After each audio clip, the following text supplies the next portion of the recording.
నిర్మల్ జిల్లా ఖానాపూర్ బస్టాండ్లో చోరీ జరిగింది. మండలంలోని సోమరిపేట గ్రామానికి చెందిన కొడారి మంచులో ఐట్ల వనిత బస్సు ఎక్కే సమయంలో రద్దీని అవకాశంగా మలుచుకున్న దొంగ వారి చేతిలో ఉన్న కవర్లో ఉన్న పర్సు కాజేసి పారిపోయాడని బాధితులు వాపోయారు.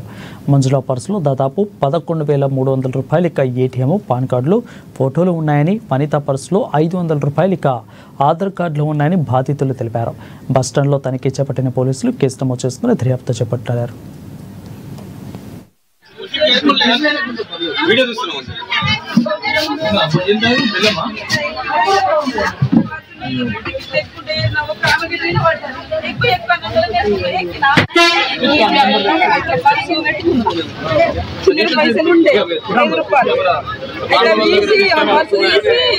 అట్లా పెట్టుకొని ఇలా పెట్టినా ఇట్లా నిల్చున్నాను మమ్మల్ని ఎక్కువ రన్నులు కొంచెం మంది ఎక్కినాక తర్వాత నేను పక్క సైడ్ లో ఒక టాప్ వేసుకున్న ఒక అమ్మాయి నిల్చున్నది. ఆ ముఖం చూడలేదు, నిల్చున్నది. ఆమె ఎక్కుంటారు అన్న వల్ల ముంగడ కొంతమంది ఎక్కుతున్నారు.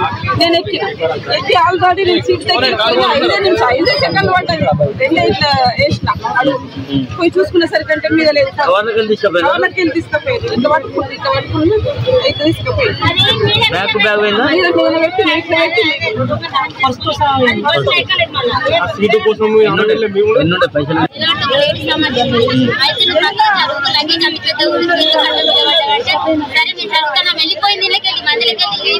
ఎక్కిన తర్వాత నేను ఎక్కిన లాస్ట్ పోయినా అక్క ముంగట్టు ఉండి అక్క చూసుకుంటుంది. నా పర్సు కూడా మీద నేను చూసుకుంటాను. లాస్ట్ లేదు. అయితే నా డౌట్ ఆమె మీది. ఆమె మా అక్కడ మనిషి కూడా అంటే నువ్వు కూడా కవర్ లో పెట్టినావు? ఇద్దరు ఒకటి పక్క పక్కన సీట్ ఉందా? లేదు, నేను అక్కడ దాకా వెళ్ళిపోయినా. అక్కడ ఇక్కడ ఆగిపోయి నేను వెంటనే చూసుకున్నా. డౌట్ వచ్చింది, వెంటనే చూసుకున్నా. లేదు. ఏం పేరు మీ పేరు?